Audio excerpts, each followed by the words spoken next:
Welcome to Understanding the Bible with Pastor Stephen. This is episode 52, Why Worship on Sunday?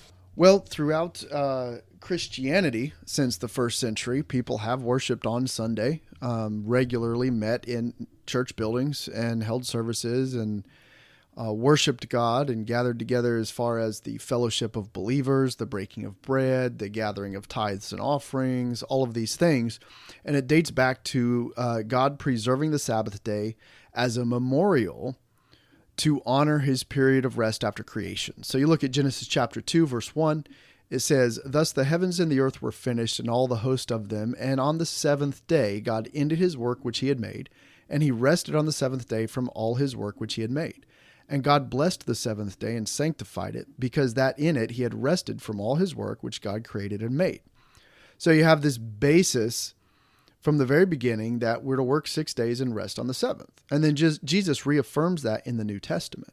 So the proof that this was throughout time, it was ordered for the Jews to keep this as a memorial as well in the Ten Commandments in Exodus 20, and we'll read that in a minute, but look at Exodus 16, verse 23, when they were wandering in the desert. "And he said unto them, This is that which the Lord has said, Tomorrow is the rest of the holy Sabbath unto the Lord. Bake what you will bake today, and seethe what you will seethe, and that which remains over lay up for you to be kept until the morning. And they laid it up till the morning, as Moses bade, and it did not stink, neither was there any worm therein," referring to the manna that they had collected. "And Moses said, Eat that today, for today is a Sabbath unto the Lord. Today you shall not find it in the field." So when they came out of Egypt, they were told that there is a Sabbath day, the seventh day of the week. You gather manna for 6 days, and on the seventh, you don't gather manna. You don't work, you don't bake, you don't do anything, but honor the Sabbath day for God, right? And that was reestablishing after like several hundred years of slavery in Egypt that, hey, there's 7 days in a week and you need to rest and remember the Lord's day, right?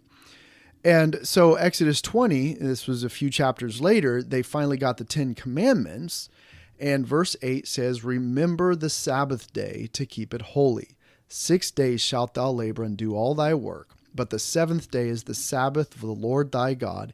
In it thou shalt not do any work, thou, nor thy son, nor thy daughter, nor thy manservant, nor thy maidservant, nor thy cattle, nor thy stranger that is within thy gates.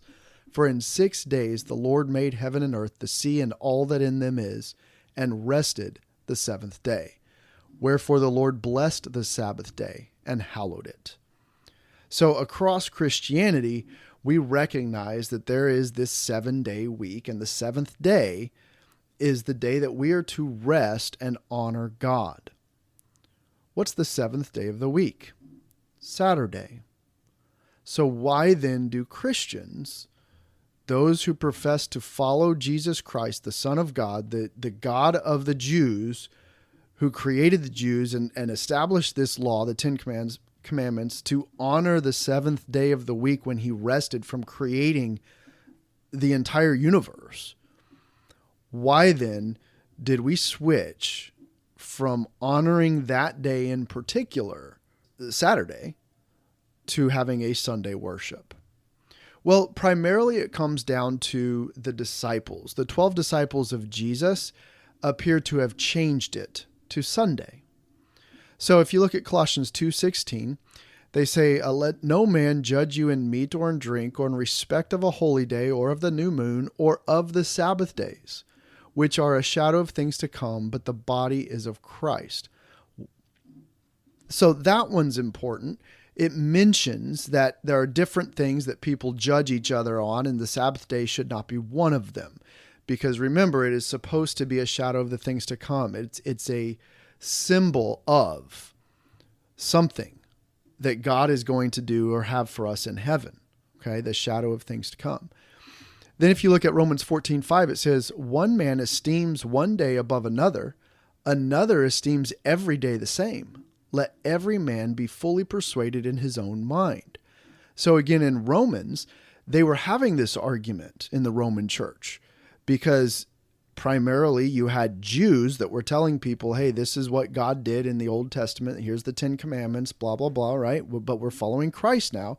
But then you had Gentiles that were honoring Sunday as the day that they worshiped. And then other instances in the book of Acts and such, you'll find that they actually had meetings every day of the week. So in some churches, they literally had house churches where you could come any day and there would be other Christians there to worship. And so then you had some of them thinking that one day was more important than another. Maybe it was Tuesday. Maybe it was, Friday. I don't know. But obviously some Christians were picking one day as the day that they would come to worship as opposed to another. And other Christians were saying, no, we need to do it every day. It didn't matter. That was the point of this letter in Romans chapter 14. Then you look at Acts 20, verse 7. Paul said, and upon the first day of the week, so that would be Sunday, when the disciples came together to break bread, Paul preached unto them, ready to depart on the morrow, and continued his speech until midnight. The disciples came in Acts to break bread together, which is generally assumed in conjunction with this preaching that it was a remembrance of Jesus Christ.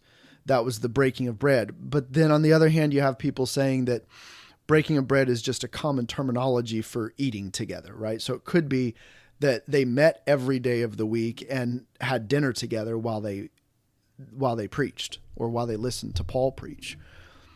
So the point of this is they specifically point out that this particular one was on the first day of the week, which would be Sunday. So it appears that the disciples met on different days, and in several instances in the New Testament, they specify that it is the first day of the week. So the question would be why? Why did they pick the first day of the week instead of Saturday, the seventh day of the week? Well, it's assumed, because they never actually specifically state it, it's assumed that it was to honor the day that Jesus Christ was resurrected from the dead. If you look in John 20, verse 1, the first day of the week cometh Mary Magdalene early, when it was yet dark, unto the sepulchre, and seeth the stone taken away from the sepulchre. Then she ran and got the others, then they came and looked, then they ran and got more disciples, and they came and looked, and the sun was up, and then the angel appeared to them and said, Jesus is risen, and you got that whole story there. But the point is that was the first day of the week. So it was Sunday. That everybody was aware, look, this is the day that Jesus was discovered to have been risen from the dead. Now it says it was yet dark, so maybe he rose, at 12:01 in the morning. I don't know. But it was the first day of the week when it was yet dark, when it was empty. So it's assumed that it was because of the resurrection of Jesus Christ that we honor that day in particular now. Now, Christians have continued this from the first century to the present day. And I would say probably just as an acknowledgement of that, the disciples using that day. For instance, ChristianAnswers.net quotes one of the founding fathers, I guess, of the Christian faith is Ignatius. He wrote in the early first century AD. And let me quote this. For example, Ignatius wrote in the early hundreds AD, describing Christians with a Jewish background as those who have come to the possession of a new hope, no longer observing the Sabbath, but living in observance of the Lord's day, on which also our life has sprung up again by him and by his death. And that was in a letter written to the church at Magnesia by this father of the church, Ignatius. He's also called Theophorus in other writings. So he was one of the early Christians who followed the disciples in the writings of their writings. And the Lord's day that he references is something that can be found in Revelations 1 verse 10. The disciple John references the day Jesus rose from the dead. And he says, I was in the Spirit on the Lord's day and heard behind me a great voice as of a trumpet. So the Lord's day in the Bible is referred to as the day that Jesus rose from the dead, which we see then was the first day of the week. So that's Sunday, right? So you'll see also that this is why many churches take an offering at their church services. It began on Sunday because of the command in 1 Corinthians 16:2, where Paul said, "Upon the first day of the week, let every one of you lay by him in store as God has prospered him, that there be no gatherings when I come." We lay aside or take an offering of all the Christians that are in that area to lay aside for missionaries who then go out and spread the word of God, which is what Paul was. He was a missionary that was going out and spreading the word of God. So on Sunday, the first day of the week, we are laying aside as a group of Christians a store or an offering to be used for missionaries and for the Lord's work, right? So that actually comes directly from Paul the Apostle himself in 1 Corinthians 16:2. And in modern times, how do you collect from a group of hundreds of Christians a tithe or an offering from everybody if you don't gather them together in one place to come and bring their offering? And in our busy society, if you're all coming together on Sunday to bring your offering, then why not have a message and worship God as well? And so then everything else follows. So I would say that is why we have continued to do this worshiping on Sunday, is because of these various verses that talk about the preaching and the laying aside of tithes and honoring the Lord's Day and so on. Now, if you look at some sects of modern day Christianity, like the Seventh-day Adventists, they still choose to worship on Saturday due to the Ten Commandments, that says to honor the Sabbath day. The Jewish religion still holds to Saturday as the Sabbath day because it's the last day of the week. So there's lots of different things out there as to why people do it.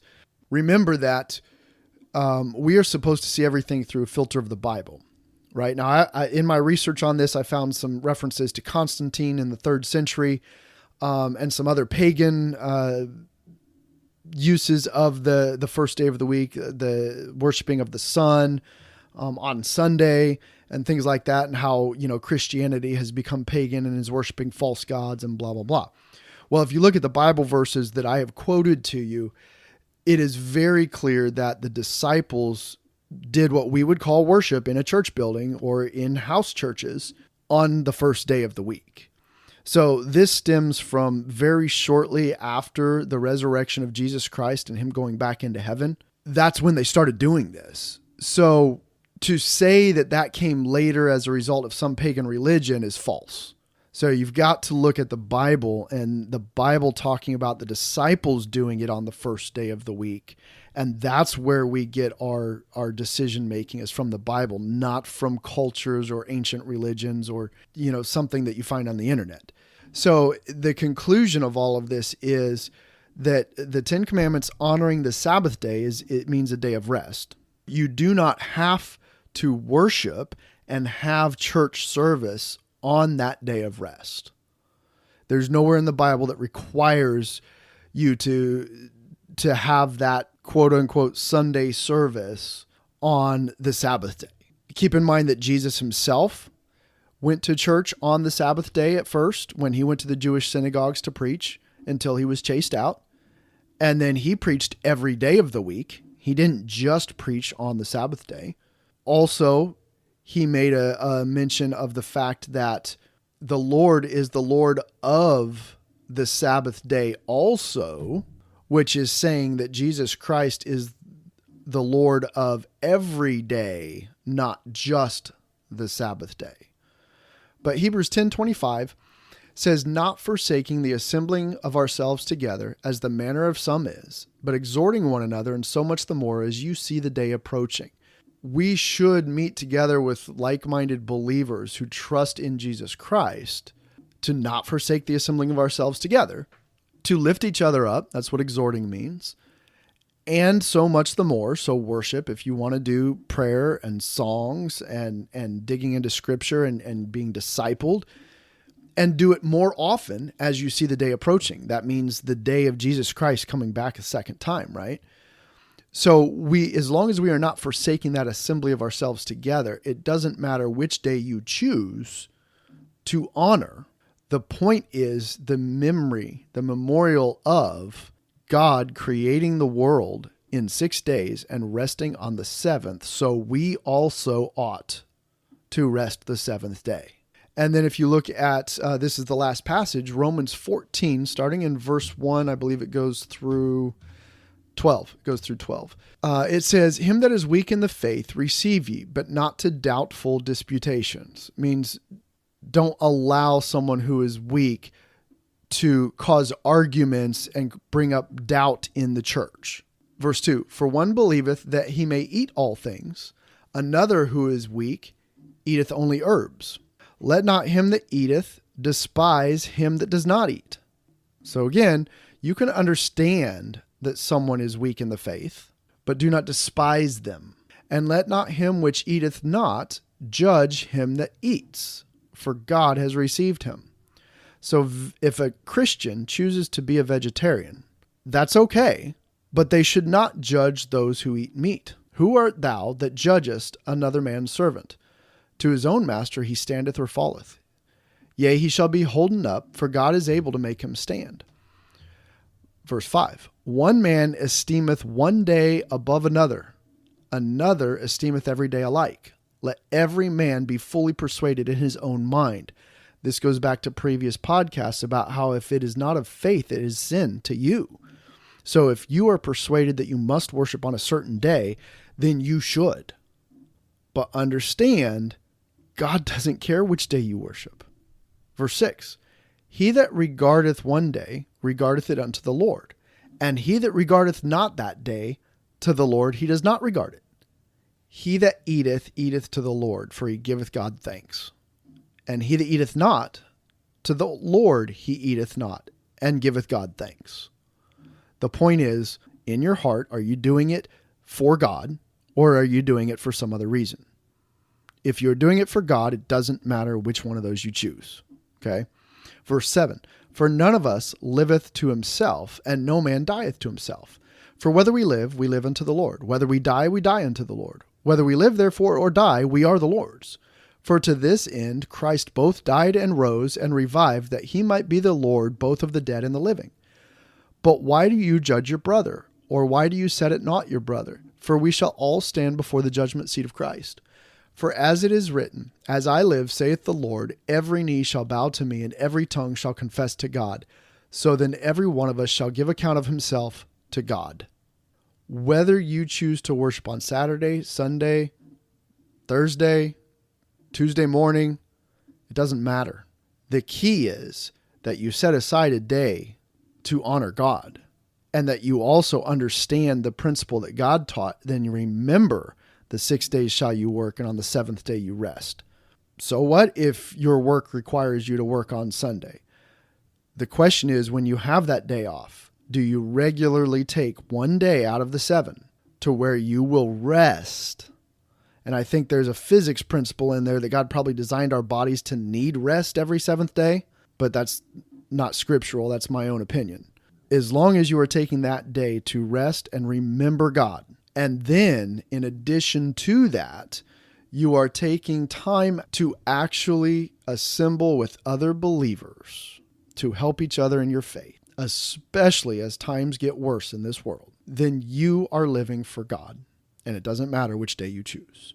But that is the essence from the very beginning, from the first century with the 12 disciples. Worshiping on Sunday became a thing instead of Saturday. In my opinion, one of the factors might have been that every time Jesus went to worship in the temples on the Sabbath day, he was kicked out. So he started just walking around and preaching everywhere all the time. And I think the disciples simply realized that following Christ was an everyday thing, and that honoring one particular day over another was not Jesus's concern. If you have any questions, as always, you can email me at angrypatriot42@yahoo.com. And until next time, God bless you.